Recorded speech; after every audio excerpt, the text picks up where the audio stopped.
Ay we, totoo ba? Akala ko isa lang ang anak niya, yang si Makmak. Ilang taon na ba ang ate mo? Nasa 38 na yan si ate ko. Uy, hindi halata ah. Kung sa katawan, mas mukha ka pang may anim na anak eh. Kasi ang ganda ng katawan ng ate mo kumpara sa'yo ah. Wala siyang bilbil, wala rin siyang stretch marks. Ikaw wala ka pang anak, meron ka na dyan sa binti mo eh. Tapos yung mukha ng ate mo parang nasa 20s lang, ganun. Parang mas matanda pa ang mukha mo, baby. Ay, alam mo ba nung dinala mo ko nun sa inyo tapos nakita ko ate mo, akala ko siya yung bunso nyo. Tapos tinawag mo lang siyang ate. Kaya siya yung naalala ko na kinukwento mong tumulong sa na makapagtapos sa pag-aaral. Tapos may asawa ng piloto. Ganda ng ate mo. Pati naman yung isa mong kapatid eh, yung si ano, yung parang tomboy pero maganda. Babe, sure ka bang hindi ka ampun? Grabe ka naman, babe. Magkakamukha naman kami, no? Mapuputi lang sila kasi nga, hindi naman sila ganun katutok sa arawan. Saka nagmana sila kay Papa. Ako kasi kay Mama eh. Moreno naman kasi si Mama, 'di ba? Isa pa, kamukha ko kaya si Mama nung bata pa siya. Kaya hindi ako ampun, no? Ganun? Iba-iba pala talaga ang itsura ng magkakapatid. Naiiba ka kasi sa kanila eh. Sila ang gaganda para mga artista. Kahit na kanino mo yan itanong, mapapagkamalang ka pa yatang caretaker ng bahay nyo eh. Pero okay lang yan, mahal. Mahal naman kita eh, kaya tanggap kita kahit na naiiba ka sa kanila. Pero sana, mag-glow up ka naman. Napag-iiwanan ka na yata eh. Biro lang. Maganda ka naman, lalo na sa paningin ng mama mo. Kasi kung magkamukha-kamo kayo nung bata pa siya, parang sinabi niya na rin na pangit siya nun. Kapag hindi niya sinabi na maganda ka. Saka mahalaga naman na mabait ka at maunawain eh. Masipag pa sa trabaho. Ang kasintahan dapat ang isa sa mga taong nagpapalakas ng kumpiyansa ng kanyang kapareha. Pero paano kung mismong nobyo mo ang gumagawa ng paraan para bumaba ang tingin mo sa sarili mo? Ganon ang problema ni Winona. Dahil ginagawa siyang katatawanan ng sarili niyang nobyo. Paano niya kaya mabibigyan ng leksyon ang mapanlait na nobyo?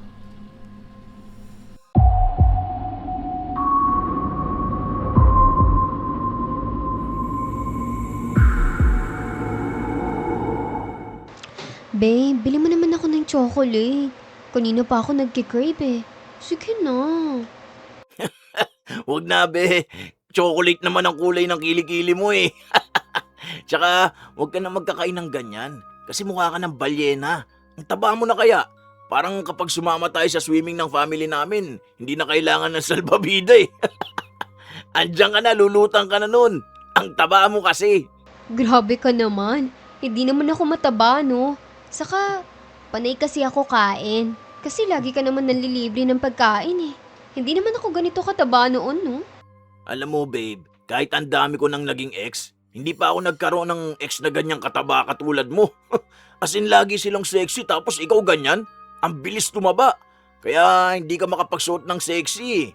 Buti na lang kahit na ganyang kakataba, mahal kita. Ang bait mo kasi. Totoo talaga na ang mga lalaki hindi tumitingin sa panlabas na anyo. Nasa mabuting kalooban. Over ka naman. Maganda pa rin naman ako ah. Sino nagsabi? Mama mo? Malamang kahit naman anong itsura mo, maganda ka sa mama mo eh. At saka, kaya ko naman magpapayat eh.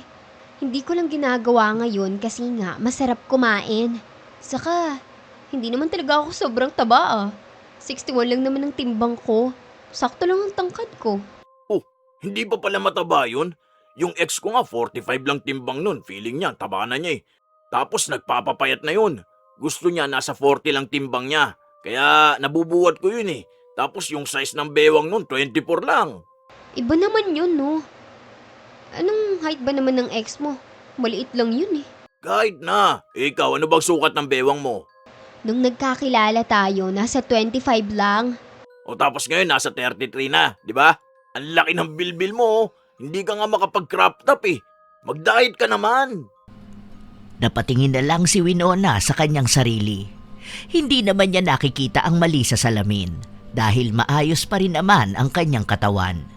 Maganda ang kalusugan niya at kapag nagsusuot siya ng damit, maayos naman din. Kahit ang mukha niya, hindi naman siya pangit. Medyo lumobo lang dahil nga sa nagdagdag siya ng timbang. 4 na buwan pa lang silang magkasintahan ni Miguel at nung unang 3 buwan nila, talagang inulan siya ng pagkain. Lahat ng gusto niya ibinibigay. Bigla na lang itong nagbago at laging ginagawang biro ang kanyang itsura o ang pagdagdag ng kanyang timbang. Nung umuwi na si Miguel, ang nagpunta naman sa bahay ni Winona ay ang kanyang kaibigan na si Ashley. Bes, tara nood tayo. May dala akong food. Magluluto tayo ng ramen. Dalian mo na. Ano ba yan? Bakit kasi nakabusangot ka dyan? Ayokong kumain, bes. Tatanggihan mo tong dala ko. Amuyin mo, ang bango, 'di ba? Ang sarap nito. Tapos may partner pang mainit na ramen. Naka-fasting ako, bes eh. Magda-diet ako. Diet? Kailan mo pa naisip ang salita na yan? Ang pangit ko na kasi.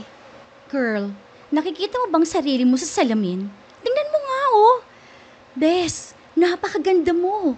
Kahit pa lumaki ang pisngi mo, ang ganda mo pa rin, no? Tsaka, mas bagay sa'yo yung ganyan mong timbang. Healthy pa rin yung ganyan na timbang. Siguro, exercise lang para mag-fit at hindi mukhang mataba, di ba? Pero para sa akin, wala naman akong nakikitang mali dyan eh. Ano pa ba yung timbang ko na 88 kg, di ba? Ayoko rin naman ng ganyan sa katawan sa'yo, no? Bagay naman sa'yo yung ganyan kasi nga, mga bata pa lang tayo, iba na yung hubog ng katawan mo. Saka, sexy ka pa rin naman. May curve ang katawan mo. Ako kasi, ang pangit oh. Kaya nga, magpapapayat na lang ulit ako eh. Ganon? Ilan bang timbang ang balak mo? Mga 45 kilograms. 45 kg? Gusto mo maging malnourished? Sexy. Hindi yung sexy, no? Sobrang payat ng tingnan para sa'yo. Kahit hanggang 55 kg, okay na yan, no? Gusto ko rin ng 24 na bewang eh. Ano bang standard yung ginagaya mo, ha? May napanood ka na naman bang babae sa TikTok? May nakita kang influencer na kung anong nagsasabi sa'yo na ang standard ng mundo ay yung ganung bewang at timbang, ha? Hindi naman. Baka kasi iwan ako ni Miguel kapag ganito ako kataba. Bes, kahit na kasing sexy mo pa ang pang Miss Universe, kapag iniwan ka ng lalaki, iiwan ka nun, no? Wala yan sa itsura mo, wala sa timbang mo, wala sa sukat ng bewang mo. Basta, ang gawin mo ngayon, mag-enjoy ka. Huwag mong ikulong ang sarili mo sa idea na kapag maliit ang katawan mo mamahalin ka habang buhay ng lalaki mo. Dahil kung mahal ka niyan, kahit na ikaw pa ang pinakamatabang babae sa buong mundo, mamahalin ka niyan. Tandaan mo yan, ha? Hindi mo naman maaalis sa akin na mag-alala. Kasi lagi niyang sinasabi sa akin na ako lang yung naging jowa niya na ganito kataba. Mga ex niya raw ang papayat ng mga yun. Tapos yung last na ex niya, ilan lang yung sukat ng bewang. Tapos, lagi raw nagsusuot ng crop top. Ako hindi ako makapag-fitted na damit kasi naman, yung bilbil ko nangingibabaw. Baliw naman pala yung jowa mo Naku, wag ko lang marinig na sinasabi niya sa'yo yung ganyan, ha? Kasi lalabanan ko talaga siya. Akala mo naman makapag-demand siya ng sexy na babae, wala naman siyang abs. Ang liit niya pa, mas matangkad ka pa sa kanya, no? Ano bang pagmamalaki nun? Walang face card, walang height, hindi rin naman magandang katawan. Alam mo, ayoko lang nang nanlalait kasi iba-iba naman ang katawan ng tao. Nagkakatalo lang talaga sa mindset. Ang lakas naman ng loob niyang sabihan kang hindi ka maganda o hindi ka sexy. The audacity. Huy, bait naman yun, no? Saka, pogi naman siya. Ang dami niyang nagsasabi sa akin na ang pogi ng jowa ko Diyos mio, pogi na yun sa kanila? Ang sakit mo naman magsalita. Kapag laitan talaga ako ang pambato ng pamilya ko. Kaya wag kong maririnig na nilalait ka nun. Iiyak talaga sa akin yun kapag ni-real talk ko siya. Kaya ayaw ni Winona na sinasama ang nobyo niya kapag kasama niya ang kanyang kaibigan. Dahil alam niyang kahit nakaharap ang isang tao, kapag gustong sabihin ni Ashley ang nasa utak niya, talagang sasabihin niya. Ilang araw pa ang lumipas, hindi kinakaya ni Winona ang pagbabawas ng timbang. Minsan pa nga, isang beses sa isang araw na lang siya kung kumain. Kaya nagkasakit siya. Mabilis siyang manghina. Hindi rin gumagana ang utak niya, kaya lagi siyang nagkakamali sa trabaho. Ang sabi niya, basta tubig-tubig lang, papayat na siya. Kaya nung nagkita sila ng kanyang nobyo, nag-ayos talaga siya. Isasama kasi siya nito na makipagkita sa mga kaibigan ni Miguel. Yon ang unang beses na ipakikilala siya. Guys, si Winona, jowa ko. Hello guys. Nice to meet you all. Huwag ka na mahiya sa mga yan. Gaya ko lang din yan, mahilig magbiro. Iisa nga lang humor namin ng mga yan eh. Gusto mo bang kumanta, babe? Ay, wag na pala. Baka biglang umulan, wala pa naman tayong dalang payong.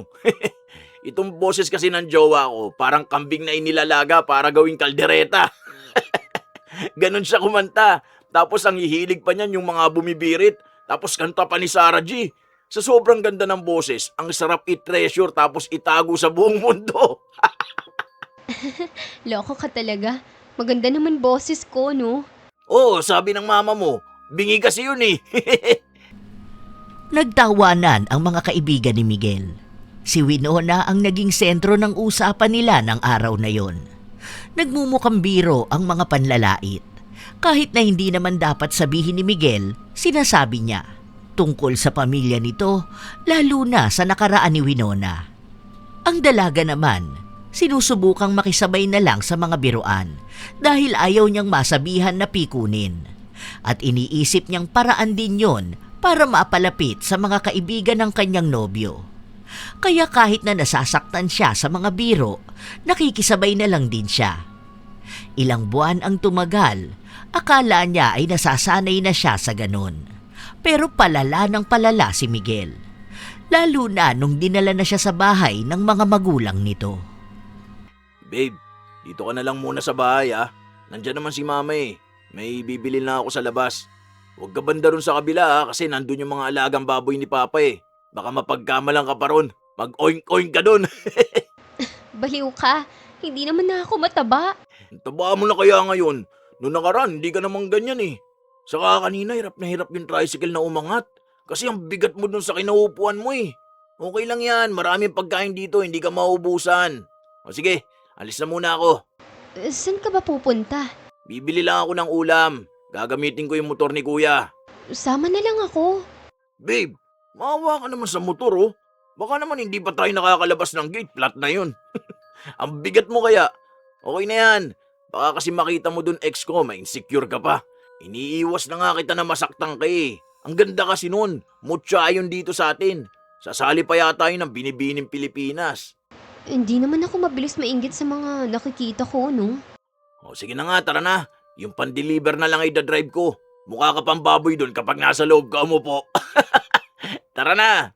Wait lang. Magpupulbos lang ako. Wag na, mahal nga yung mantika eh. Iyabang mong meron kang libre niyan sa mukha mo. Nagmadali si Winona para lang makasunod sa kanyang nobyo. Nung nasa bayan na sila, nakita nga nila ang dating kasintahan ni Miguel. Nagbabantay sa palengke. Anak daw kasi ito ng may-ari ng pwesto, kaya minsan siya ang nagbabantay doon, lalo na kapag wala yung tauhan nilang nagbabantay. Hindi naman sila bumili doon, pero nakita nga ni Winona kung gaano kapino at kung gaano kaganda ang katawan ng babae. Maging ang pag-aayos nito. Dalawang dating kasintahan ni Miguel ang nakita nila. Ang isa doon may asawa na at buntis na. Pero maganda pa rin ang hubog ng katawan para kay Winona, kahit na hindi naman nagkakalayo ang timbang nila. Basta, lahat ng nakikitang babae ni Winona ay maganda maliban sa kanyang sarili. Maya-maya pa, may nakita silang isang babae. Nilingon yun ni Miguel, kaya nakaramdam ng selo si Winona. Pero hindi niya pinahalata. Nakita mo yung babae na dumaan kanina? Classmate ko yun ng elementary. Hindi yung ganong kaganda nun eh. Mukha yung banu nung nag-aaral kami. Ang pangit nun ha. Ang itim pa nun. Akala mo ibinilad sa arawan ng balat. Tapos ngayon ang lala ng glow up. Mas maputi pa siya sa'yo eh. Crush ako nun dati. Hindi ko lang pinapansin kasi hindi ko alam na magiging ganyan siya kaganda. Sayang, ikakasal na siya eh. Ang swerte ng lalaki sa kanya. Oo nga eh. Ang ganda niya. Babe, bakit kaya hindi ka magpaputi? Hindi ko alam, babe. Morena kasi talaga ako eh. Maitim ka talaga, hindi lang basta morena. Tsaka yung ex ko na buntis kanina, ang puti nun ngayon eh. Nung kami pa nun, morena rin yun. Nagpaputi lang talaga. Ganun na lang gawin mo. Uminom ka na lang ng gluta, maganda ka naman eh. Kaso, maitim ka lang talaga. Eh, saka kasi yung mga activities na ginagawa ko, hindi siya pwede sa mga gluta at kojic, no? Alam mo, kaya ka mas lalong umiitim kasi ang hilig mong mag-surfing at freediving eh. Huwag ka na magganon. Total, naka-project base naman ang work mo eh. Magstay ka na lang sa bahay nyo. Baka sakaling doon, pumuti ka. Tapos ang hilig mo pang magsuot ng mga makukulay na damit. Sa ganon, nakikita lang lalo yung kulay ng balat mong hindi ka maputi. Malinis naman ang balat ko, no? Sabi nga ng kaibigan ko, yung last na ex ko raw, gatas. Tapos yung pinalit ko, choco na gatas. Tawang-tawa ako dun eh. Pero tama naman siya eh. Ikaw naman kasi ayaw mo magpaputi eh. Mas mura pa nga yung ini-inject na gluta kaysa sa gastos mo sa mga hobbies mo. Saka huwag ka nang mag-habis-habis ng ganun. Hindi ako makasabay eh. Gusto ko yung mga yung inuman na lang dyan sa kanto, ganun. O kaya, nood ka ng laro ko ng basketball.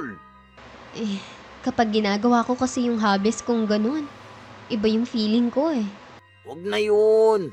Okay na yan, naranasan mo minsan. Tapos, imbis na ginagastos mo sa mga pagbili ng art materials yung pera mo, ang mahal-mahal nun, ano mo na lang yan. Magpaano ka ng ilong mo. Pataangos ka para hindi ka mukhang nadapa. Hindi na kumibo si Winona sa mga sinabi ng kanyang nobyo na wala ang kumpiyansa niya sa kanyang sarili. Nung wala siyang kasintahan, wala siyang pakialam sa itsura niya. Basta ang alam niya, maganda naman siya. At ang mahalaga sa kanya ay masaya siya. Alam niyang darating ang lalaking mamahalin siya sa kung anong meron siya. Ganun naman niya nakilala si Miguel. Pero nung tumagal na sila, nagbabago na ito at gusto rin siyang baguhin. Isang araw, nagyaya na naman ang kaibigan ni Winona sa kanya. Tinawagan siya ni Ashley. Pero dahil kasama niya si Miguel, hindi siya makapagsabi kung sasama ba siya o hindi. Ano naman gagawin nyo dun sa isla? Magsasurfing na naman kayo? Sabi ko sa iyo magpaputi ka na, di ba? Kakasama mo dun sa kaibigan mo, nagiging magkamukha na kayo eh. Minsan ko palang nakita yung si Ashley pero mukha siyang baluga. Alam mo yung mataba, maitim tapos ang hilig pa sa dagat? Ano, dati ba yung Shokoy? Ang itim siguro ng singit nun. Gaya ng iyo, baka mas malala pa kasi mataba yun. Ang baho siguro nun kapag pinagpawisan. Kaya sabi ko, huwag ka magpapataba ng ganun. Bakit? Ano bang mangyayari kapag naging ganun ako kay Ashley? Ewan ko, idadayad siguro kita. Mahal kita kaya hindi kita iiwan. Pero baka pipilitin kitang magbago ng lifestyle. Ayoko kasi ng ganung babae. Ang hirap nun iharap sa mga barkada ko. Baka pagtawanan lang ako. Imagine, mga ex ko ang gaganda tapos mag-downgrade ako sa ganung itsura. Hindi naman sa pag-aano pero ang pangit ng kaibigan mo. Sinalo na nun lahat Mataba, maitim, tapos malaking mata, matakaw, lahat na. Kung ako asawa nun, iiwan ko yun Mabait naman yun. Aanhin mo naman ang mabait na babae kung hindi mo naman maipagyayabang ang ganda. Sa bagay, may mga lalaki na ganun ang gusto, yung kahit na anong itsura basta masipag sa bahay, basta mabait, okay na sa kanila. Ewan ko, di pa naman ako ganun kadesperado para manatili sa babaeng pangit. Saka may jowa yun si Ashley. Mga 7 years na ata sila nun. Sila pa rin naman. Yun na nga ang sabi ko. May mga lalaking parang walang-wala na kaya nagstay na lang sa attitude at hindi sa muka. Sa bagay din, ako kasi iba standard ko sa babae. Pero naging jowa kita kasi nakilala kong mabait at masipag ka. Kasi kung sa physical na itsura lang, hindi kita bet nun Kasi ang bet ko mga mapuputi, tapos chinita, tapos yung maliit lang. Ikaw nakilala ko ugali mo, yun ang nagustuhan ko kaya niligawan kita. One of a kind ka naman kasi talaga. Ano bang nagustuhan mo sa akin? Marami naman yung pagiging pasensyosa mo, hindi ka selosa, tapos hindi ka topakin. Kaso matakaw lang. Pero okay na yun. Bihira lang sa babae yung ganyan ng ugali katulad mo.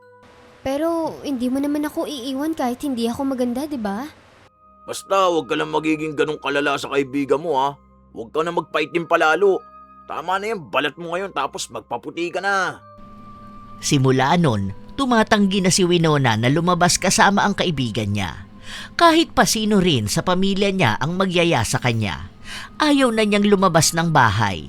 Lalo na kung ang gagawin nila ay direktang tatama ang balat nila sa araw. Minsan pa, nagyaya ang pamilya niyang sumama sila sa dagat. At pumayag naman si Miguel.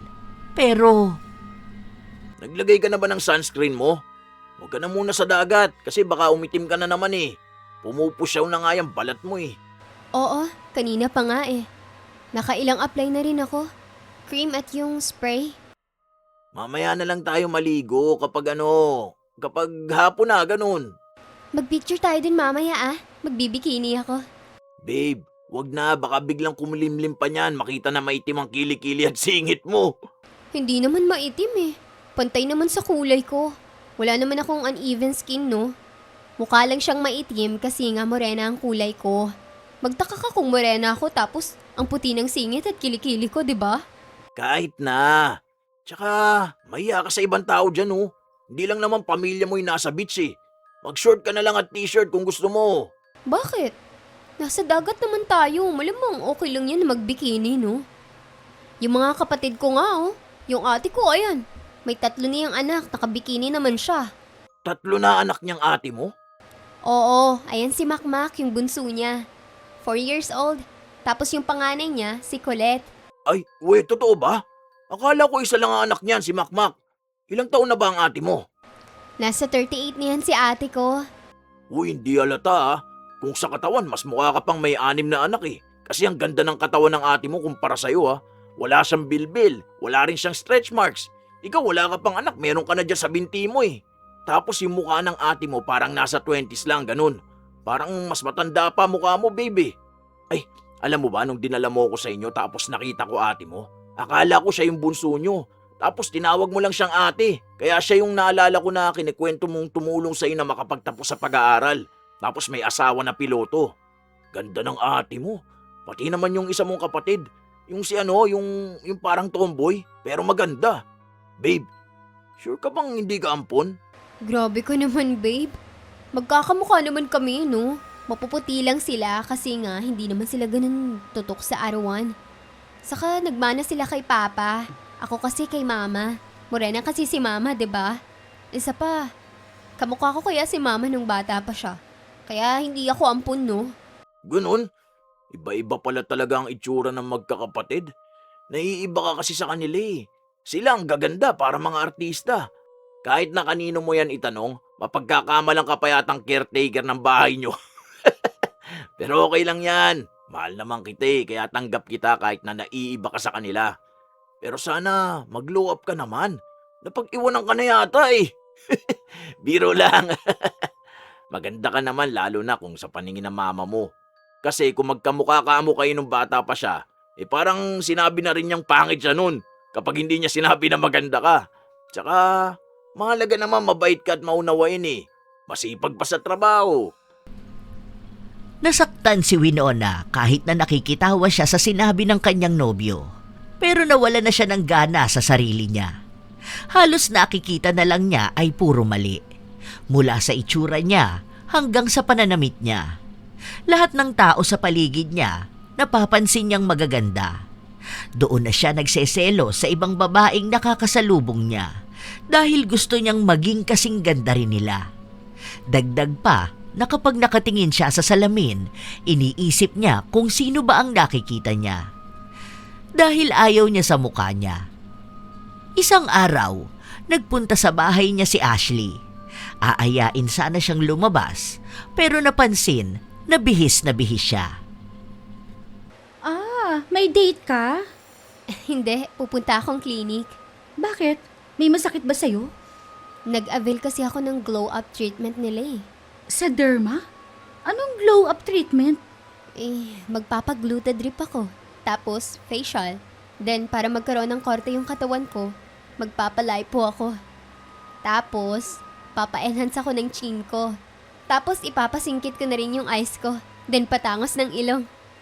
Yung artista look, May promo kasi sila ngayon eh. All in yun, 80k lang. Pero pwede raw installment, kaya gagamit na lang ako ng credit card. Wait lang ha. Artista Luke, magpaparitoke ka? Hindi naman siya ritoke, enhancement lang. Para naman gumanda ako, di ba? Talaga ba? Bakit bigla mo namang naisip yan? Eh di, hindi ka na nun pwedeng sumamang mag-surfing. Hindi ka na rin pwede nun mag-free diving. Nako, nagyayapa naman ang jowa ko na pumunta tayong Batangas. Hindi na. Ayoko na nung activities na nagpapapangit sa akin. Gusto ko na pumuti, yung parang ganun sa mga artista.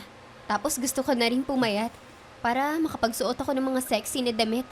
Tapos magpapatangos ako ng ilong. Isusunod ko naman yan, ipapaayos ko yung ngipin ko. Ginagawa mo ba yan para sa sarili mo? O para sa jowa mo? Parehas.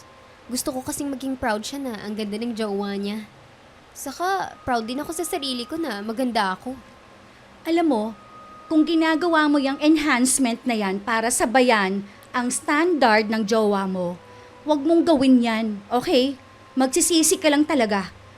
Hindi ko naman sinabi na huwag kang magpa-enhance. Kasi kung yan yung way para maging confident ka, 'di ba? Pero bilang pagpapasaya sa sarili mo ha, hindi para ma-please ang ibang tao na dapat maganda ka palagi. Kasi kung ganun lang din, magsasayang ka ng pera mo. Hindi ka pang magiging masaya. Wala naman akong problema kung gusto mong magpailong o kung ano yung drip-drip na yan. Pero sana naman, gawin mo yun para sa'yo. Oo naman, para naman talaga sa akin yun. Kasi matagal ko na rin namang gustong pumuti eh. Hindi naman kita mapipigilan dyan eh. Pagandahin mo ang sarili mo, pero wag mong kalimutan na kahit ngayon maganda ka na. Huwag kang ma-pressure doon sa binabatong standard ng jowa mo. Basta. Gusto ko lang talaga. Kaya hindi na ako makakasama sa mga trip mo sa buhay. Lalo na kung makakaitim yun sa balat ko. Sige, okay lang. Kasama ko naman sa trip ang jowa ko eh. Kaya talagang hindi ako nagjowa ng lalaki na hindi tanggap yung trip ko sa buhay eh. Okay naman kung hindi niya ginagawa yung ginagawa ko. Huwag niya lang akong pipigilang gawin yung nagpapasaya sa akin. Huwag niya akong ipipressure na baguhin ang anyo ko para lang gumanda ako sa paningin niya, no? Hindi naman ganyan si Miguel. Sabi mo eh. Hindi nga nagpaawat si Winona. Nagpaayos siya ng kanyang ilong at sa unang linggo ay namamaga ito. Mabuti na lang, sa bahay siya nagtatrabaho kaya hindi siya nakikita ng iba. Lagi rin siyang pinupuntahan ng kanyang nobyo. Ang kulit na mukha mo, babe. Mukha kang avatar na ginulpi ni Pacquiao. Ganito lang talaga to. Namamaga talaga to ngayon. Tapos, kapag gumaling naman to, matangos na yung ilong ko. Ang ganda na niyang ilong mo ah. Panay ka na niyan side view. Ang ganda nga naman talaga ng girlfriend ko ah. Nice one. Thank you, babe. Yung kulay na lang talaga ng balat mo, babe. Oo. Malapit na rin akong pumuti niyan. Yan ang gusto ko sa'yo eh. Talagang pinupush mo ang sarili mo na maging better person.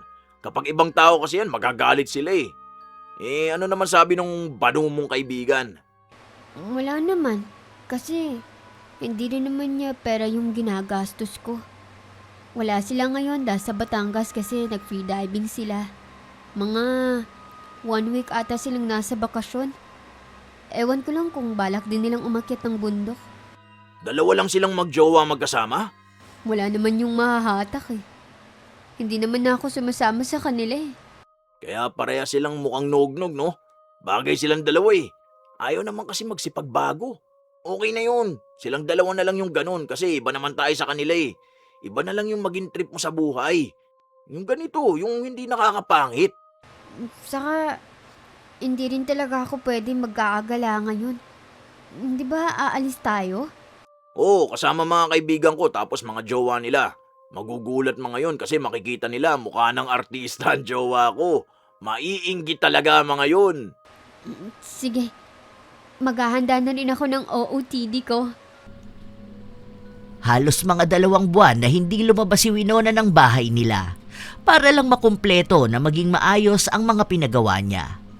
Naging maganda naman ang resulta. Nakikita niya ang sarili niya sa salamin at alam niyang ibang-iba na siya. At noong nakita siya ng kaibigan niya, yun din ang sinabi sa kanya. Uy, girl. Ang ganda mo na lalo, ha? Diba? Kaya nga ang saya ko eh. Nakikita mo yung mukha ko? Ganito talaga yung gusto ko noon pa.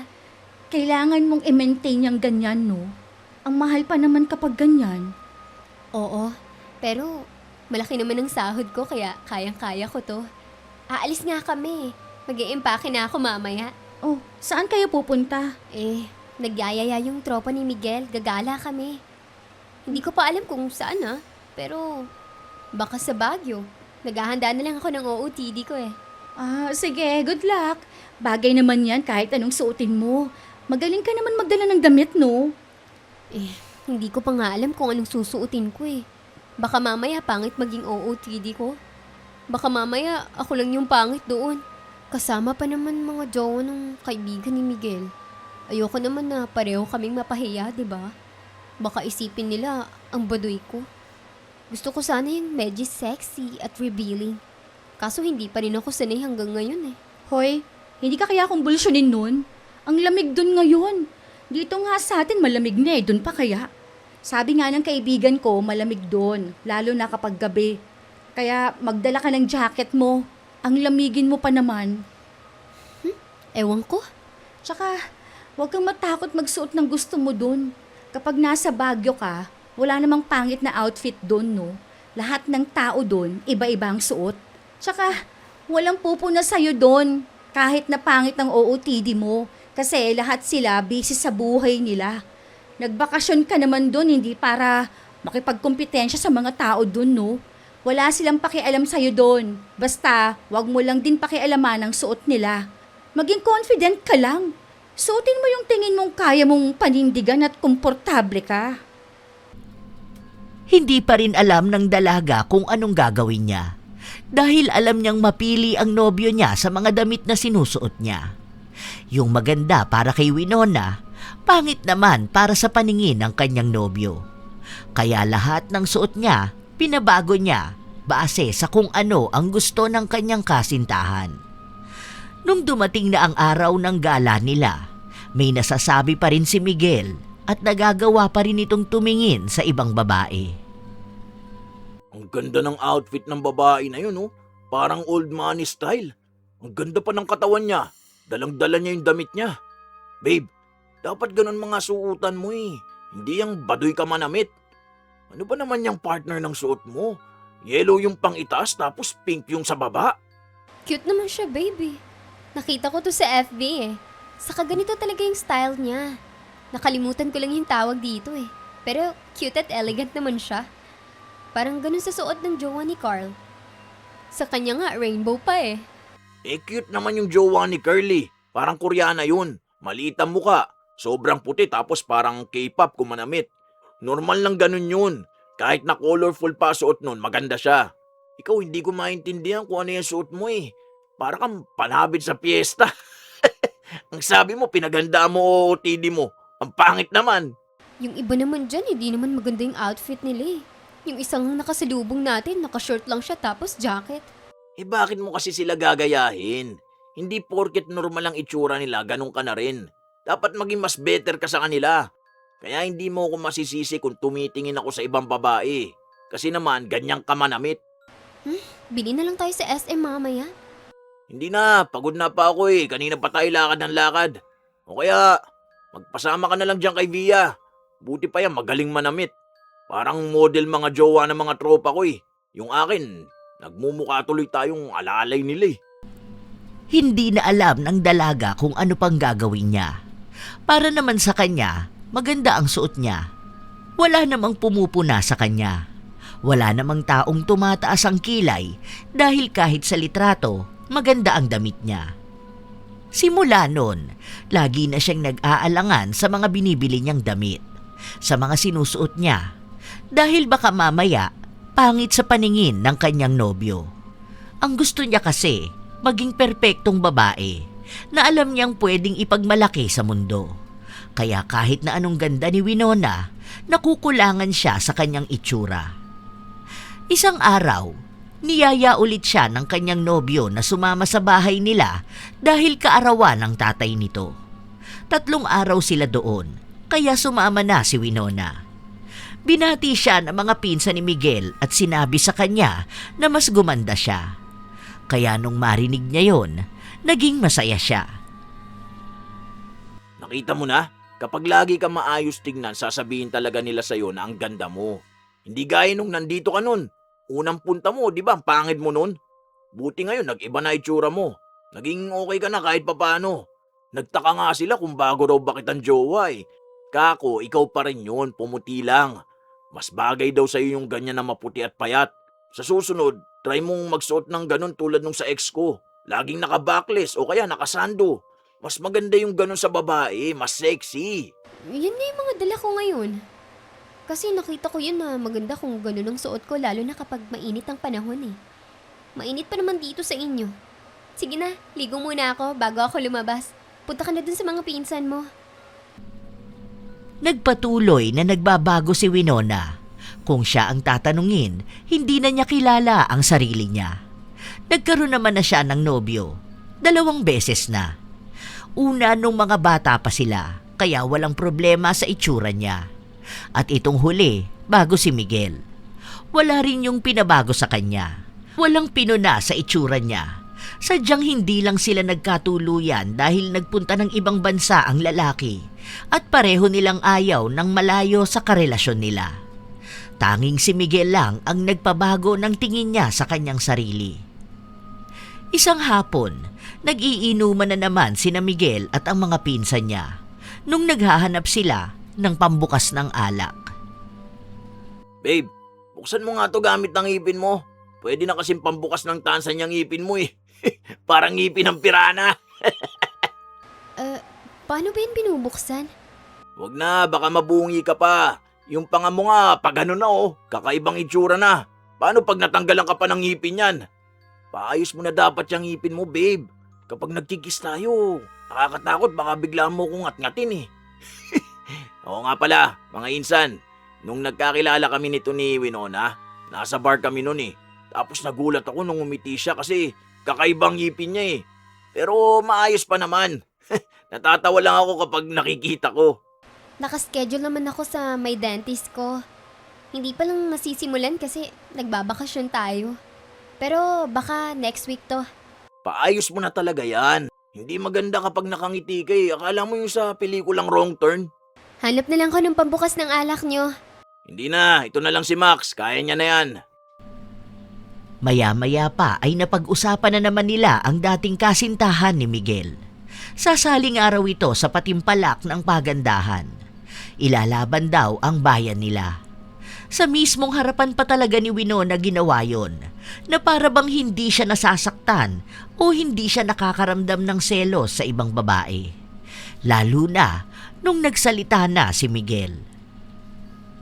Ang ganda naman kasi noon mga tol. Kung hindi lang tatay noon ang problema, kami pa sana hanggang ngayon eh.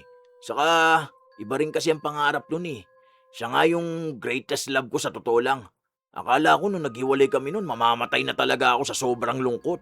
Sobrang ganda kasi noon kahit bagong gising yun. Kahit hindi pa yun naliligo. Kahit na wala pa siyang gawin sa sarili niya. Kaya nga kako, ako ang magiging #1 fan niya pag sumali siya sa Binibining Pilipinas. Ang talino pa nun, sobra! Oo babe, talagang sobrang talino nun. Ikaw kasi hindi ganun kataas yung grades mo nung nag-aaral ka, di ba?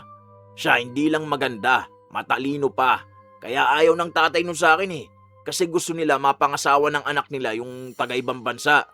Pero kung ako ang papipiliin, talagang gusto ko siya. Pero ganun talaga. Nakilala ko tong si Winona eh. Mabait naman, tapos maalaga. Kaya pwede na rin. Ganun naman talaga ang mga lalaki kapag nagkakaedad na. Mas pinipili yung kayang mag-alaga. Sana, pinaglaban mo na lang yung ex mo noon. Ay hindi na. Ayoko nga na ako ang laging nakikipaglaban eh. Ang mahalaga dun, minahal namin ang isa't isa. Baka sa susunod na buhay na lang kami para sa isa't isa. Ang ganda nga talaga nun eh. Tapos sobrang confident pa siya.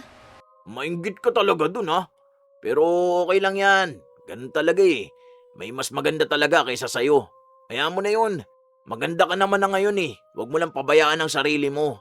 Huwag ka na lang ulit magpapataba ha. Tapos, huwag kang magpapaitim. Parang may kung anong mabigat sa dibdib ni Winona. Gusto niyang umiyak, pero hindi niya alam kung tama nga bang umiyak siya. Lalo na at nagkukwentuhan lang naman ang nakaraan. Ang iniisip na lang niya, tapos na ang relasyon ng dalawa at siya na ang pinipili ni Miguel. Kaya anong kinatatakot niya? Siguro naman daw ay nakikita ng kanyang nobyo ang pagbabago niya. Kaya hindi naman siya nito iiwan para sa ibang babae. Pero kahit nagaano pa siya kahirap magbago, lagi pa ring may mas maganda sa kanya. Palaging may mas magaling. Minsan pa nga, ikinukumpara siya ng kanyang nobyo sa dati nitong kaklase. Singer yan si Alexa. Ang ganda ng boses niya na. Dati sa school namin nun, sobrang sikat yan. Kahit itanong mo pa sa mga tao sa amin. Tanong mo nga sa mga pinsan ko, kilala nila yan eh. Singer tapos dancer. Ayaw lang mag-artista. Pero kung tutusin, aba, panalo na sa ganda at sa talent. Grabe yan, halimaw. Sinalo niya na lahat. Crush ko yan dati. Hindi ko lang maligawan kasi sobrang kakaiba siya. Halatang di ako papasa sa kanya. Ikaw ba, babe? May talent ka ba? Sintonado ka naman kumanta eh. Parang laging babagyo. Tapos kapag sumasayaw ka naman, parang tuod na hindi gumigiling. Ano pa bang talent mo? Magaling ako sa arts. Noon pa sumasali na ako sa contest. Tapos mga art exhibit. Hindi ko na lang yun nagagawa ngayon. Arts? Ang pangit nga ng drawing mo eh. Natatawa ako dun sa isa mong painting. Yung parang babae na hindi ko alam kung tao ba. Abstract painting yun, babe. Ganun talaga ang itsura nun, no? Hindi naman yung talent kung naggagagawa ka lang ng kung ano-anong painting. Basta pinagsama mo lang yung mga kulay eh. Kahit ako, kaya ko yun eh. Kahit yung baliw dun sa kanto namin, kaya mag-painting ng ganun eh. Bakit kasi wala kang talent? Yung kakilala kong galing nung mag-painting ha. Mismong itsura talaga ng tao ang pinipaint niya. Gayang-gaya. Akala mo photocopy. Hindi siya tulad ng ganyang gawa mo na eme-eme na painting. Natuto ka lang maglagay ng kulay na tawag mo ng sarili mong may talent sa arts. Saka hindi naman talent ang painting, no? Dami-daming kayang gawin yun eh. Di lahat ng tao yun ang talent. Alam mo kung anong talent? Yung mga magagaling kumanta, magsayaw, pati na rin umarte. Siguro pwede na yun. Hindi naman kasi ako nag-focus doon sa pagsayaw at sa pagkanta eh. Yun na nga, wala kang talent. Ako kasi gusto ko sa babae yung sobrang talented. Yung ex ko magaling yung kumanta. Hindi naman sobrang galing pero hindi siya yung gaya mo na akala mo naipit na pala ka kapag umuulan. Kaya kapag may videoke hindi kita maaya eh. Kasi nakakahiya naman sa mga nakakarinig sa'yo. Kasi baka bigla tayong ipabarangay. Hindi pa pwede na video, okay? Para mag-enjoy lang kumanta kasi hindi naman tayo kasali sa contest eh. Kahit na iba pa rin yun kapag magaling kang kumanta sa videoke. Alam nga namang gusto mong pagtawanan ka ng mga tao kapag narinig kung paano ka kumanta. Nakakahiya yun sa totoo lang ha. Hindi na nakipagtalo si Winona dahil ipinagpipilitan din naman sa kanya ni Miguel na wala siyang talento. Kaya sinubukan niyang matutong sumayaw pero hindi niya kaya. Nahihiya siya. Isang araw, inaya siya ng kaibigan niya para sa kaarawan ng kasintahan nito. Sila-sila lang naman kasama ang pamilya ni Ashley. Matagal na rin silang magkakaibigan, kaya pati pamilya nila para na ring pamilya ng isa't isa. Inaya ni Winona ang kanyang nobyo at pumayag naman ito. Maraming tao nung una pero bandang hapon sila-sila na lang ang naiwan. Uy, videoke tayo. Type ko na ba yung number na gusto mong kantahin? Ano ba? Yung ikot-ikot ni Sarah G? Sarah G na naman ha. Oh, bakit? May masama ba? Ang galing ni Sarah G ha. Idol ko rin yun, no? Hindi ko naman sinabi na may problema sa boses ni Sarah. Ang tanungin mo kamo kung anong problema sa boses ni Winona. Baka mamaya hindi na kami makauwi kasi nga umuulan na. Ano naman? Tsaka katuwaan to. Birthday nga, di ba? Ikaw nga mukha kang tanga kumanta eh. Naalala ko noon, babasahin mo na lang yung lyrics, hindi mo pa magawa. Tapos, pipigilan mo yung kaibigan ko na kumanta. Tsaka, ikaw lang mapanghusga dito ha. Kahit na boses palaka pa yan, enjoy lang kumanta. Dahil ang music, para yan enjoyin. Ayos pala tong bano mong kaibigan eh. Ako pa ang banu ngayon? O anong gusto mo? Suntukan na lang tayo, no? Tama na yan. Lasing ka na, bes. Tara na nga, umuwi na tayo. Hindi, yan ang pauwiin mo. Uuwi na kami at nagtatalo na kayo rito. Saka, matutulog din ako ng maaga. Pinilit na lang ni Winona na umuwi na dahil ayaw niyang magkagulo pa. Alam niyang hindi titigil ang kanyang kaibigan na magsalita at baka may masabi pa itong magiging dahilan ng awayan nila. Ayaw niya ring masira ang kanyang nobyo. Dahil doon, dumistansya na si Winona kay Ashley. Kahit anong aya sa kanya nito, hindi na siya nagpapakita pa. Halos isang buong buwan na ganun silang magkaibigan hanggang sa humingi na lang ng tawad si Ashley. Pero desidido na si Winona na putulin na ang pagkakaibigan nila sa impluwensya rin ng kanyang nobyo. Minsan pa, lumabas na naman ang magkasintahan. Ang dami palang magaganda rito eh. Babe, kapag ganito, huwag ka nang pupunta kasi hindi ka makikilala ng mga tao eh. Natatabunan ka ng magaganda. Hindi ba talaga ako ganun kaganda? Hindi ka naman pangit. Hindi ka lang din maganda. Ano ka lang, sakto lang. Pero okay na yun. Kesa naman katulad ka nung kaibigan mong pangit na yung muka, pangit pa ang ugali. Pero kapag mga ganito kasi na magaganda ang kasama mo, nag-iiba ang mukha mo. Kaya kung maibigan ka ng pangit, ayun, sakto si Ashley. Ganun ang kaibiganin mo para kapag magkasama kayo, mas maganda ka. Ikaw yung mapupuri. Bakit yung ex mo ba? Pangit ang mga kaibigan nun? Magaganda rin. Pero kasi yun, iba naman level nun. Maganda talaga siya kahit kanino mo itapat. Diba? Dapat ako yung mas maganda sa paningin mo. Bakit yung ibang mga jowa, kapag tinanong sila ng mga GF nila, ang sasabihin nila sila ang pinakamaganda? Iba naman yun, babe. Yung iba, totoo na sila talaga pinakamaganda. Yung iba naman, sinasabi lang yun bilang pagsisinungaling. Kasi nga magagalit mga jowa nila kapag nagsabi sila ng totoo. Pero ako, hindi ako sinungaling. Sasabihin ko talaga kung hindi ka ganun kaganda. Basta alam ko lang gumanda ka naman kahit papano. Hindi lang sobrang ganda. Magpaparetoke ba ako? Huwag na, siguro okay na yung ganyan. Tanggapin mo na lang na hindi ka kasing ganda ng mga type ko sa babae. Ang mahalaga naman yan, mabuti kang tao eh. Ganun talaga, hindi pwedeng nasa iyo na lahat. Mas lalong hindi na makatingin si Winona sa kanyang sarili. Kasi kahit na anong gawin niya, parang lagi na lang may kulang. Kapag nakakakita siya ng ibang babae na magaganda, parang iniisip niya na lagi na lang siyang nakikipagkumpetensya. Kapag naman may nakikita siyang hindi kagandahan na babae, iniisip niya kung paano sila itrato ng kanilang mga nobyo. Nakakakilala din siya ng mga babaeng kahit na wala silang gawin, mahal na mahal sila ng mga nobyo nila. Nung nagkaayos sila ni Ashley, doon na mas nakitang may kakaiba na ring pagbabago sa ugali niya. O ano, sasama ka ba sa amin? Basta ikaw lang ha. Pupunta kaming Manila. Mag-ano kami, yung ano bang tawag dun sa mall? Basta, yung parang larong pambata yun pero para sa mga matatanda. Yung may mga tatalon ka sa may mga foam na ginupit-gupit. Nakalimutan ko kasing tawag dun, ano ba yan? Nasa dulo na ng dila ko eh. Basta, ganun. Bakit naman tayo maglalaro dun kung pambata yun? Oh, bakit? Pangmatandang version nga yun. Para sa mga tao na gustong i-heal ang inner child nila. Mamaya papakita ko. Wait lang. Huwag nang ganun. Hindi naman yun masaya eh. Masaya yun, ano ka ba? Basta kami ng jowa ko, gusto namin yung ganun. Hindi ka ba nahihiya? Nahihiya? Huy, magbabayad naman kami doon, no? Tsaka, ginawa yung ganung activities para sa mga gurang na. Hindi ba? Ganyan na nasa labas tayo tapos, ayan? Anong ayan?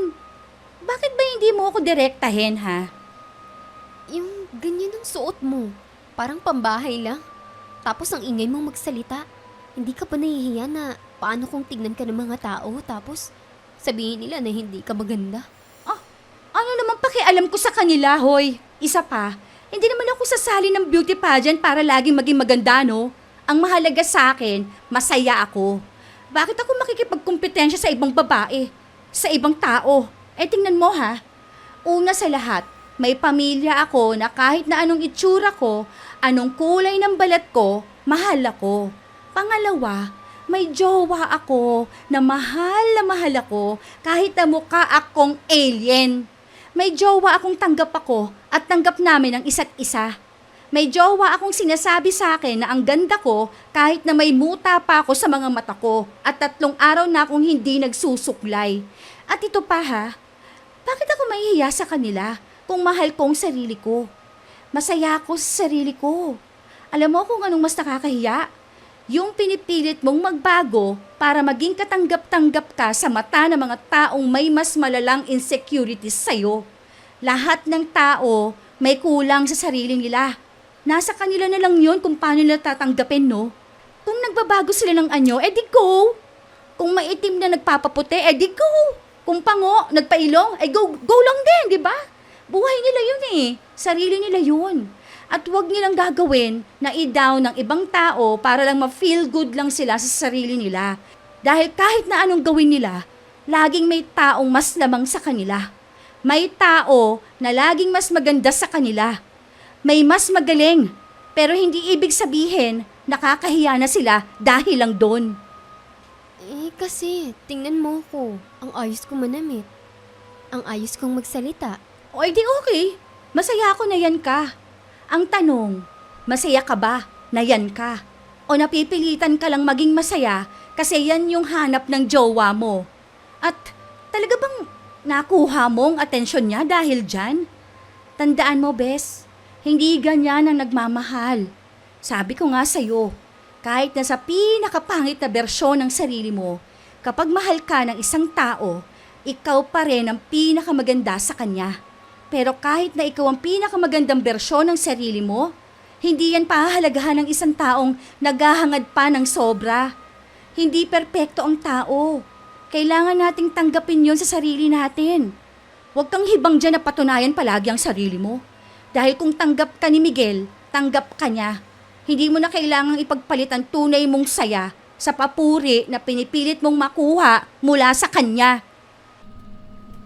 Hindi na nakapagsalita pa si Winona. Hindi niya alam kung anong iisipin niya. Mahal na mahal niya si Miguel at kahit na anong gusto nito, handa niyang baguhin. Basta siya lang ang piliin. Pero kahit na ibuhos na niya ang lahat, wala pa rin. Nawawala na siya ng sariling pagkakakilanlan. Hindi na siya ang Winona na kilala niya. Siya na ang Winona na pinipilit tanggapin ni Miguel at ng mga kaibigan nito. Doon niya rin unti-unting nakikita na hindi siya mananalo sa kompetisyon na hindi naman sinalihan. Halos 1 buwan silang hindi nagkitang magkasintahan dahil naging abala si Miguel sa tinatapos niyang proyekto. Kaya unti-unting bumalik si Winona sa mga gusto niyang gawin. Kumain siya ng mga pagkain na gusto niya. Nagpinta siya, sumali sa kung saan-saan. Naggala kahit sa arawan. Dahil sa tagal ng panahon na pinapatunayan niya ang sarili niya, nakalimutan na niyang maging masaya. Kaya nung nagkita silang dalawa ng kanyang nobyo, Ang taba mo na naman. Tapos bakit may mga guhit na itim dyan? Ano yan? Naligo ka ba sa dagat? Huwag mo sabihing sumama ka na naman dun sa banong mong kaibigan. Pumapangit ka na naman. Okay na nga yung maputi ka at payat eh. Parehas na kayo nagmumukhang bano. Sabi ko huwag kang magsasama dun kapag mga ganyan eh, di ba? Na-miss ko lang kasi yung ganong activities. Kaso nga nakakapangit yun. Hindi mo pa iwanan yung ganun. Nagsasayang ka ng pera sa bagay na nagpapapangit sa'yo. Memories din kasi yun. Saka, self-discovery. Kaya ang ganda ng ex ko eh. Kasi hindi ganyan mga gusto niya sa buhay. Ayoko rin ng ganyan. Baka pumangit ako. Tigilan mo na yan ha. Bumabalik pagkamorena mo. Ang pangit pa naman ng ganung balat. Kakaiba. Parang dugyutin. Hindi ko alam. Pero kasi, yun talaga ang gusto ko eh. Bahala ka dyan. Di na kita isasama sa bahay at sa gala ng mga barkada ko. Ayokong mapaya sa kanila na ang pangit ng jowa ko, no? Na ang itim, na ang taba. Nakakayang ipangalandakan niyang ganyang itsura. Akala ko ba mahal mo ko? Kung mahal mo ko, dapat tanggap mo tong ganitong itsura ko, di ba? Bakit yung jowa ni Ashley tanggap siya? Tanggap yung kulay niya. Sila yun. Hindi naman ako ganong kahibang, no? Sila walang kahihiyan eh. Ako meron. May pinangangalagaan akong dignidad. Ang gaganda ng mga ex ko, no? Lalo na yung last tapos mauuwi ako sa pangit. Ano na lang ang sasabihin nila? Nagtapon ako ng ginto para mamulot ng basura? Kung ayaw mong itigil yung ginagawa mong ganyan, itigil na lang natin tong relasyon nating ganito. Nasasaktan si Winona dahil sinusubukan niya lang naman ng nobyo. Dagdag pa na lagi na lang bukang bibig nito ang magaganda niyang dating kasintahan. Kaya nung gabing yun, iyak ng iyak ang dalaga. Kaya agad niyang tinawagan ang kanyang kaibigan para puntahan siya. Bakit? Pangit ba ako? Sinabi ko na sa'yong walang taong pangit. Hindi yan sa kulay ng balat o sa timbang. Tanggapin mo ang sarili mo. Yun ang susi dyan. Ang kapal talaga ng mukha ng sigbin na yun, no? Pinatulan lang siya ng mga magaganda eh. Akala niya naman standard na siya. Ayoko namang maghiwalay kami. Ano bang nagustuhan mo sa lalaking yun? Sa lahat ng naging jowa mo, siya ang pinakapandak at pinakapangit, no? Dapat sinabi mo rin sa kanya na yung isa mong ex, yung last na nasa ibang bansa ngayon, sobrang pogi nun. Matangkad, may abs, mayaman, matalino, hardworking. Tapos yung si Miguel, humihinga lang yan, Kung makapaghangad siyang maging maganda jowa niya. Kapag pinakilala mo, mukha namang kargador. Ay hindi, pogi yung kargador eh. At yung nagde-deliver ng tubig dito sa atin, wag natin ikumpara doon. Kasi mas lamang pa yung mga yun sa kanya eh. Ano lang siya? Normal na tao. Delulu, ganon. Hindi ko naman kaya na iwan niya ako. Ano na lang gagawin ko sa buhay ko noon? Huy, Bes, baka nakakalimutan mong mas masaya ka nung single ka. Mapagod ka na lang talaga niyan kakahabol sa lalaking yun eh. Ewan ko sa'yo ha. Marami akong panlalait na sasabihin. Hindi ko lang masabi kasi kawawa ka naman. Ikaw yung iiyak kahit siya ang nilalait ko eh. Iniisip ko kasi na siya na talaga. Nasa isip mo lang yan, girl. Kapag siya talaga, mararamdaman mo yan. Hindi yung ganyan. Kung siya nga ang the one mo, kahit magkaiba kayo ng hobbies, hindi ka niya pipigilin, no? Magiging proud pa siya sa'yo. Kung siya nga ang the one, kahit na anong itsura mo, ipagyayabang ka niya sa mundo na parang ikaw ang reyna ng kalawakan. Ganon. Ha? Ganon ang ipararamdam niya sa'yo. Kung siya ang the one, hindi niya gagawing katatawanan at ipo-point out ang insecurities mo, lalo na sa harap ng maraming tao. Dahil hahayaan kayang tanggapin yon at mahalin. Ganon ang pagmamahal. Palibasa, ang dami niyang insecurities eh. Kasama na doon yung pagiging pandak niya, no? Okay na sana maging pandak eh. Kaso lang, ganun kasi ang ugali niya. Hindi ko dinadamay lahat ng pandak na lalaki, ha? Kasi may matitino naman dyan eh. Basta, siya lang nilalait ko. Sabi ko sa'yo eh, huwag mong bababaan ang standard mo eh. Diyan nakakakuha ng lakas ng loob yung zigbin na yun eh. Hindi pa rin makapagdesisyon ang dalaga dahil hindi niya alam kung anong gagawin niya. Kung paano nga ba niya babaguhin si Miguel dahil ito na talaga ang lalaking gusto niyang makasama habang buhay.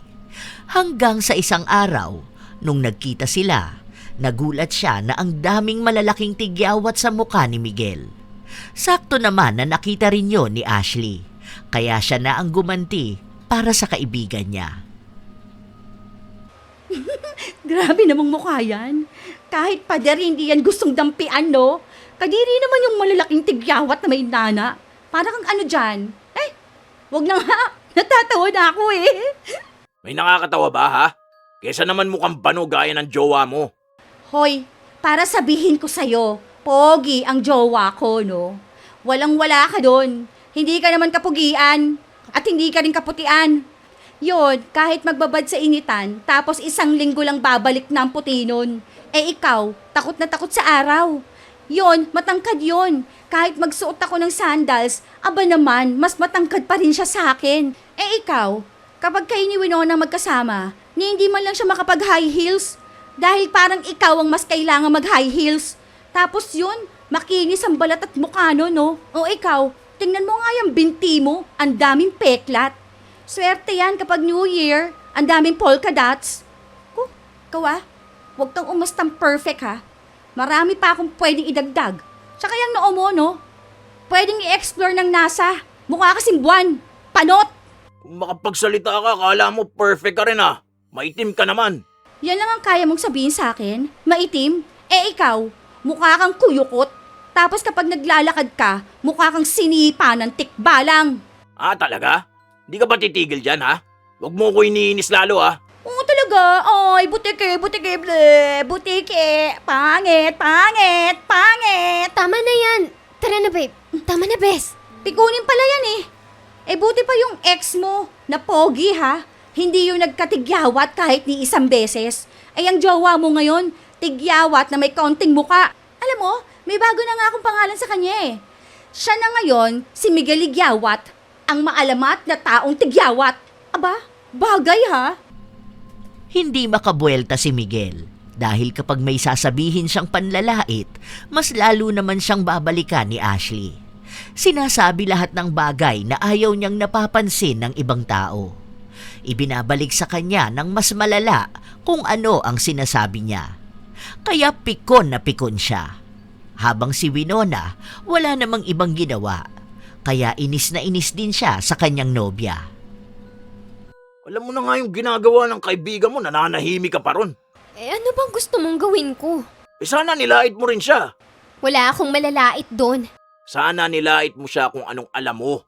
Magkasama na kayo ng mga bata pa kayo Alam nga namang wala siya nakakaya na ginawa. Wala ba siyang sikreto Sana yun ang ginamit mo para panlait sa kanya. Wala naman siyang malala na secret eh. Sa kung meron man, hindi ko yung gagamitin laban sa kanya bilang panlalait. Sa kahit nalaitit mo yung itsura niya, wala na yun sa kanya. Kasi mismong siya pinagtatawanan niya ang sarili niya, pero tanggap niya. Kaya hindi mo siya mapipikon. Kahit nasabihan mo yun ng bano, maitim, o kahit ano pang tawagin mo siya na kung ano-ano, kilala ko yun. Saka mas masakit ang ibabalik niya sa'yo kapag nagkataon. Nakakainis ka naman. Alam mo na nga nilalait na yung boyfriend mo, hindi mo pa magawang ipagtanggol. Hindi dapat ganoon. Kapag nagiging katatawanan na ako sa harapan ng iba, ipagtanggol mo ako.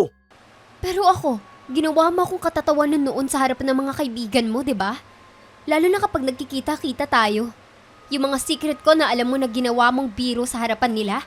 Nakakahiya yun. Pero nakikitawa ka. Ba naman kasi yun Okay lang naman sa'yo yun Sino namang nagsabi sa'yo na okay lang yun? Biro lang naman yun. Sana, alam mo rin kung paano ako ipagtatanggol, di ba? Hindi yung ikaw ang nagsisimula para pagtawanan ako. Lalo na, nung nagkukwento ka dun sa mga kaibigan mo na dapat para lang sa ating dalawa. Yung sinabi mo na gusto mo ng lights off. Kasi ayaw mong makita yung maitim kong singit. Ayaw mong makita yung bilbil ko. Tapos nagtawanan kayo noon. Oo, tumawa ko noon. Ibig sabihin lang noon, joke lang. Pero ang sabi nila, jokes are half meant. Hindi mo yan gagawing biro kung hindi mo yan nakikita bilang totoo. Yun ang gusto mong sabihin, hindi mo lang dinidirekta. Dahil nakikita mo yun bilang humor. Akala mo ba hindi ako nasasaktan noon? Ewan ko sa'yo. Ang sensitive mo naman ngayon. Bigla ka naging ganyan kasi nagpapa-impluensya ka dun sa kaibigan mo Huwag ko lang ulit makikita yun Iiyak talaga siya sa mga panlalait ko sa kanya. Umuwi ka na nga. Uwi na lang din ako. Nawala na ako ng ganang gumala. Kahit na lumipas ang halos 3 linggo, hindi nawawala ang mga malalaking tigyawat ni Miguel. Sabayan pa na may amoy ang kilikili niya. Kung anong inilalait niya kay Winona, yon ang nangyayari sa kanya. Kasama na rin ang pangingitim ng kanyang balat kahit na hindi naman siya nagpapaaraw. Pero kahit na ganon, hindi bumababa ang tingin niya sa kanyang sarili. Nakikita niya ang sarili niya bilang isang lalaki na angat sa lahat, kaya gugustuhin siya lagi ng mga babae. Kaya may pagkakataon na ginawa na naman niyang katatawanan ang kanyang nobya. Kakaiba nga yan kapag kausap ko eh. Parang laging naglo-loading. Ang bagal ng internet ng utak niya. Nung nakaraan, nakalimutan ko yung sinabi niya nun eh. Nakakatawa at nakakahiya talaga. Minsan kasi kakaiba yung jokes mo eh. Kaya hindi ko gets. Yung ex ko nga, nagigits agad yun eh. Ikaw, kailangan pang ipaliwanag sa'yo. Tapos halatang hindi ka mahilig sa internet. Kaya hindi mo alam yung mga joke dun. Hayaan mo na yun, babe. Huwag mo na lang sabihin sa kanila. Ay, meron pa pala ito. Nakakaya yung ginawa nito nung bata pa siya. Ano yung kinikwento mo tungkol dun sa nahulog ka sa kanal? Babe, huwag na. Nakakahiya na yun eh. Saka sabi ko sa'yo, sa atin lang yun, diba? Isa nakakatawa kaya yun. Teka, ako na magkukwento. Para bang wala nang mukhang maihaharap si Winona sa mga kaibigan ng kanyang nobyo. Lalo na, kahit yung mga dapat ay sila lang ang nakakaalam, nagiging biro na. Kahit yung paraan na ginagawa nilang para sa mga magkasintahan lang, nababanggit pa rin ni Miguel, para lang may mapagtawanan sila ng mga kaibigan niya. Kaya nung araw na yon, malala ang naging balik kay Miguel. Paglabas nila, nahulog sa kanal si Miguel. Sakto na sobrang dumi at itim ng tubig. Ang daming nakakita, kaya pinagtawanan siya. May mga hindi matigil sa pagtawa at kumuha ng litrato. Hiyang-hiya si Miguel, kaya sa nobya niya siya nagalit na bakit hindi raw siya agad tinulungan na makaalis sa ganong kahihiyan. Sunod-sunod ang nangyari kay Miguel. Meron pang nabutas ang shorts niya nung pasakay sila ng jeep, kaya nagtawanan ang mga nakakita sa nangyari. Hindi na niya kailangang ikwento sa iba dahil kusa na nilang nakita yon at natawa. Hanggang umabot sa punto na lagi na rin silang nagtatalo na magkasintahan. Simula nang dumating ka sa buhay ko, ang malas ko na. Ang sabi pa naman kapag pumangit ka sa isang relasyon, ibig sabihin hindi ka masaya. Tignan mo ko, naging malas dahil sa'yo. Hindi ko naman ata kasalanan yan. Hindi mo kasalanan? Huwag mo nga akong pinaglololo ko dyan. Ang pangit ko na nga ngayon oh. Ano na lang ang sasabihin ng mga ex ko? Nahawa na ako sa'yo? Hindi naman ako pangit. Oo, hindi ka nga lang din maganda. Maganda ako. Sino may sabi? Mama mo? Sabi ko sa sarili ko. Tama nga ang kaibigan ko. Hindi ka perpekto tulad ng kung papaano kita nakikita noon. Ngayon ko yung napagtatanto. Pinagsasasabi mo dyan. Ayan, nakikinig ka na naman kasi sa kaibigan mo. Nung sinabi mo sa mga kaibigan mo na pangit ako, at ang nagustuhan mo lang ay yung ugali ko. Ngayon, hinahanap ko kung anong nagustuhan ko sa'yo. Aba marami, dahil ako ang standard. Hindi ah. Ang ex ko ang standard ko. Ibinaba ko lang yun dahil natatakot ako na baka sa sobrang taas, hindi na ako magkaroon ng boyfriend. Na baka hindi na ako magkaroon ng asawa. At maling-mali pala yung ganun. Kasi kapag ibinaba mo yung standards mo, sasaktan ka pa rin ng pinipili mo. Mas magandang may aabot ng standards mo para at least alam mong kaya niya ring patunayan na mahal ka niya. Hoy, baka ako ang nagbaba ng standard dahil magaganda yung mga ex ko. Mga ex mo? Mga ex mo na nagbabari ng standard? Mga ex mong hindi mo rin babalikan ngayon kasi sobrang red flag mo? Ang dami kong tiniis para lang sa'yo. Pati sarili ko kini-question ko na. Iniisip ko kung maganda ba ako. Iniisip ko kung sapat ba ako. Anong gagawin ko para gumanda, para maging sapat? Iniisip ko kung paano ako mananalo dun sa mga babaeng hindi ko naman dapat kalaban. Habang ikaw, ayan, simple ka lang din naman. Kung maganda ang ex mo, oo, alam ko yun. Kasi nagagandahan din ako sa kanya eh.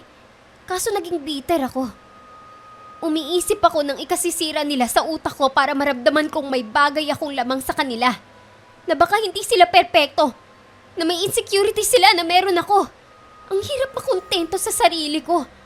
Kasi iniisip kita. Binago ko ang itsura ko kasi akala ko nga ang pangit ko.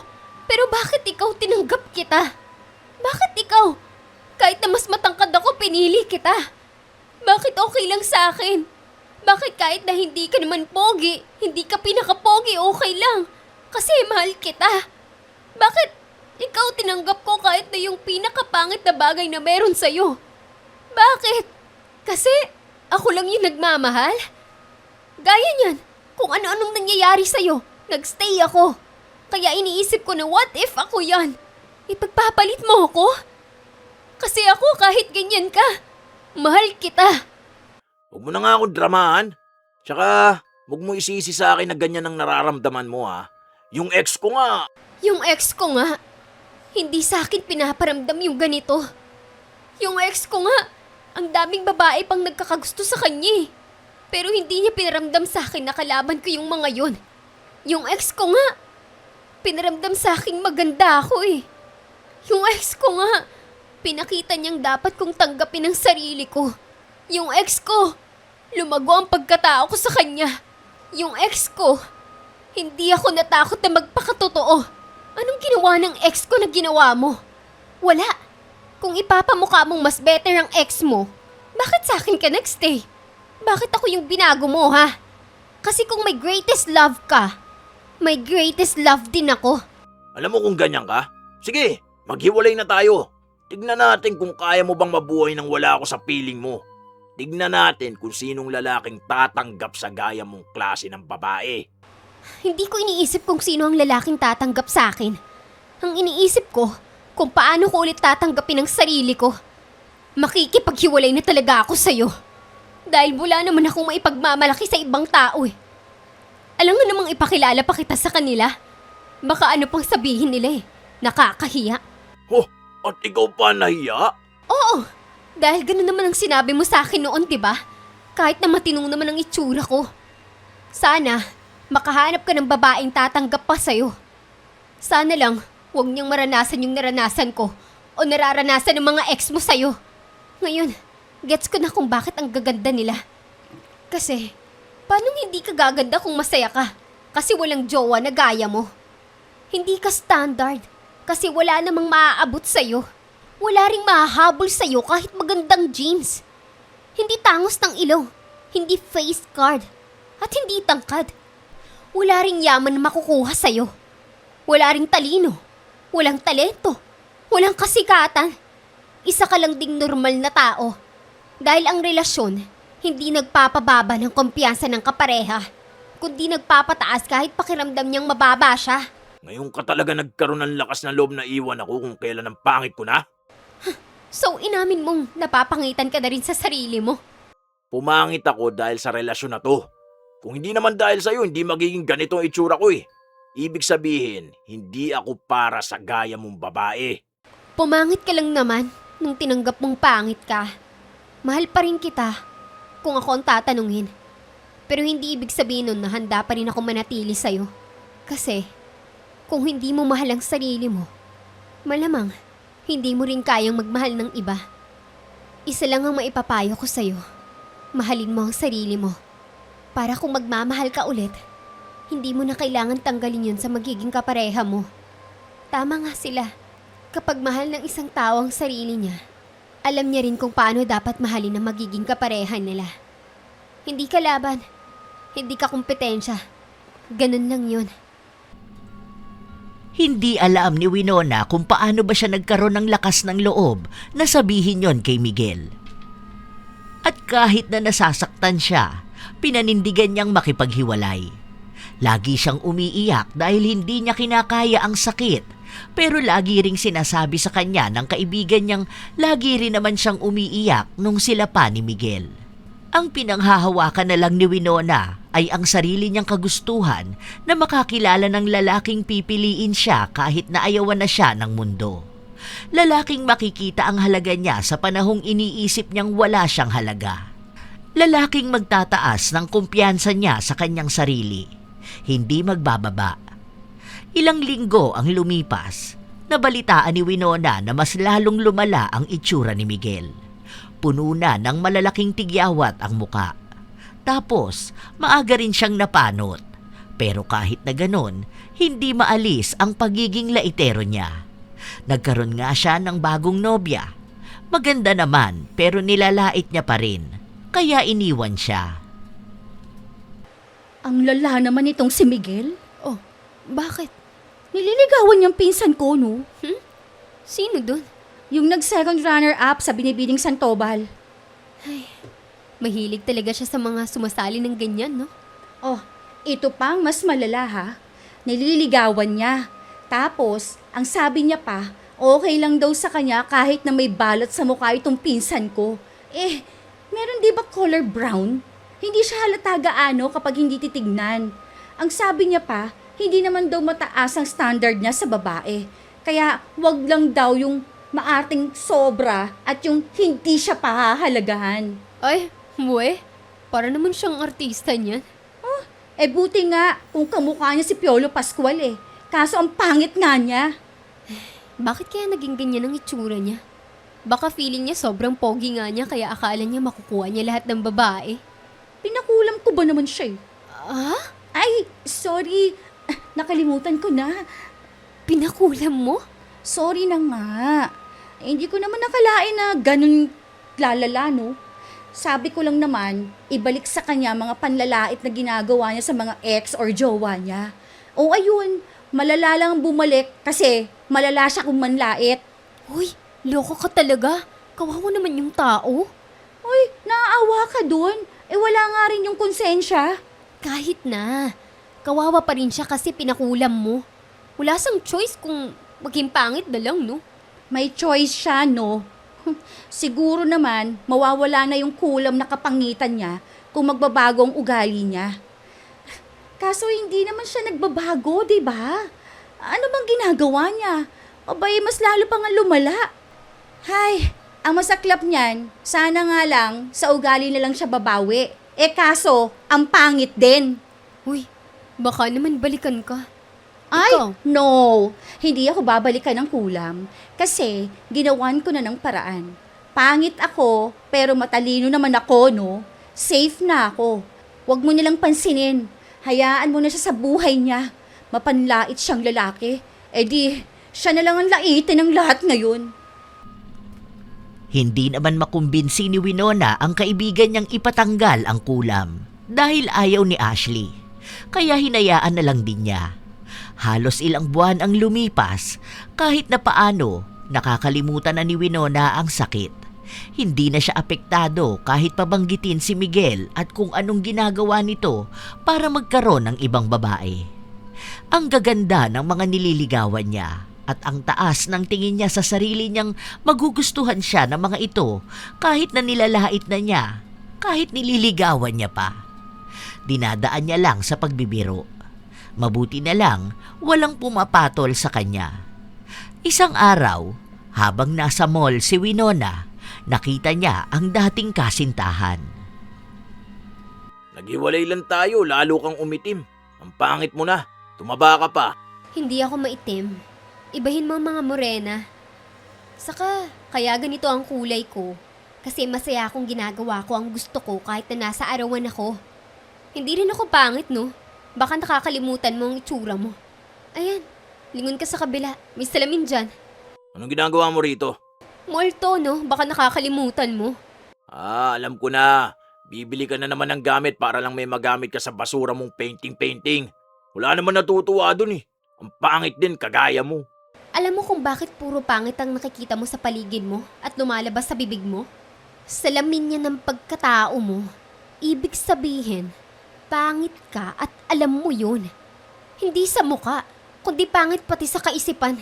Okay na sana yung itsura eh. Kasi wala namang pangit na tao. Pero may pangit na kaisipan at may pangit na ugali. Lahat yun sinalo mo. Lahat yun inako mo. Kaya yun ang mas nakakaawa. Talaga ba? Kaya naman pala hindi ka makahanap ng jowa pagtapos ko. Nung naghiwalay tayo, may mga naging jowa akong magaganda eh. Hindi ako nakikipagkompetensya sa ibang babae. Naaawa ko sa kanila at natutuwa kasi nagawa ka nilang iwan. Hayaan mo, kapag ikinasal ako, iimbitahan kita para makita mo kung gaano kagwapo ang magiging asawa ko. Hindi lang sa muka, kundi sa ugali, sa career, sa lahat-lahat. Makapagsalita ka naman, akala mo hindi maitim ang singit mo. May papatol ba sa'yo noon? Ay, pwede, basta laging nakapatay ang ilaw. Normal lang yun sa balat ng tao. Yung may discoloration. Ang maitim na hindi normal ay yung budhi ng tao. Bahala ka na nga sa buhay mo. Talagang bahala ako sa buhay ko. Kasi alam kong walang papatol na matinong tao sa kagaya mo. Sige, pananaw mo yan eh. Basta ako, masaya ako sa ginagawa ko ngayon. Hindi na ulit ako papayag na masira ang confidence ko sa taong wala nun sa sarili niya. Mataas na ang standard ko, hindi abot yun ng height mo. Matapos yung sabihin ni Winona ay tumawa siya sa may alis. Hindi na niya kailangan pang tagalan ang pakikipag-usap sa kanyang dating kasintahan. Kung anong nangyari sa kanila noon, hanggang doon na lang yon. Ang alam lang ni Winona, masaya na siyang mag-isa. Kinikilala at tinatanggap ang sarili. Hindi na niya kailangan ng taong matatawag na nobyo, pero unti-unti naman siyang pinapatay. Hanggang ngayon, wala pa rin kasintahan si Winona, pero may mga manliligaw siya. Mataas pa rin ang kanyang pader at kung sinong lalaki ang makakapagpatunay na siya ang karapat-dapat, yon ang pipiliin niya. Habang si Miguel naman, hindi pa rin nawawala ang epekto ng kulam sa kanya. Baon pa rin ng tigyawat ang pagmumukha niya, pero napakayabang pa rin sa harapan ng mga kaibigan niya at ng mga babaeng nililigawan niya. Wala nang pakialam si Winona kung may bago na itong kasintahan. Ikinasal na rin sina Ashley at ang kanyang nobyo. Doon din napatunayan ni Winona na lahat ng tao may pagkakaiba at pagkukulang. Kailangan lang mahanap ang tamang taong tatanggapin yon ng buong buo. Minsan kasi, may mga nobyo talaga na ginagawang katatawanan ang kanilang nobya. Ipinapahiya at ipinaparamdam na hindi sila maganda o may kulang sa kanila. Sa bawat birong may halong lait, unti-unting nauubos ang kumpiyansa ng babae. Yung dating panatag sa sarili, nagiging puno ng duda. Yung dating masaya, nagiging maingat sa bawat kilos at salita. Baka kasi muli na naman siyang gawing biro. Mas masakit pa rito, kadalasan ginagawa ito sa harap ng ibang tao. Ginagawang ang halaga ng babae ay nakabase lagi sa laman ng usapan nila. At kapag nakasakit, sasabihing biro lang naman ang lahat at huwag seseryosohin. Kahit na tunay namang masakit na pagtawanan dahil lang sa naiibang kilos o itsura. Dahil masakit na magduda sa sarili nila, habang ang iba naman pinagtatawanan nila. May mga ganitong nobyo dahil sa iba't ibang dahilan. Minsan, galing ito sa sariling insecurities. May mga lalaking hindi sigurado sa sarili nilang halaga, kaya ang ginagawa nila, ibinababa ang iba para sila ang magmukhang mas angat. May iba naman na lumaki sa kapaligiran ganito ang nakasanayan, kung saan ang panlalait ay ginagawang biro at ang respeto ay hindi nabibigyan ng halaga. At may mga pagkakataon din na sinasadya nila ito para kontrolin ang kanilang kapareha. Kapag mababa ang tingin ng babae sa sarili niya, mas madali siyang manipulahin at mas mahirap siyang umalis. Pero anuman ang dahilan, hindi ito kailanman tama. Ang pagmamahal ay hindi dapat nakakasakit, lalo na kung paulit-ulit. Hindi dapat ipinaparamdam ng isang nobyo na kulang ang kanyang nobya. Sa halip, siya dapat ang unang nagbibigay ng seguridad, respeto at lakas ng loob. Tandaan na hindi ka ginawa para gawing katatawanan. Hindi ka kulang. At hindi mo kailangang patunayan ang halaga mo sa taong paulit-ulit kang binababa. Sa tamang tao, hindi mo mararamdaman na kailangan mong magbago para lang maging sapat. Dahil mula pa lang sa simula, sapat ka na. Kaya mga apo, huwag kayong papayag sa ganitong trato. Naway kapag nagmahal kayo, ay mahal nyo at tanggap nyo sila maging ang inyong sarili. Minsan nyo na rin bang naranasan ang ganito mga apo? Kung ganon, maaari nyong ibahagi ang inyong kwento, kasabay na rin ang inyong opinyon. Naway nagbigay ng magandang aral sa inyo ang kwentong ito upang maiwasan nyo rin ang mapanlait na nobyo.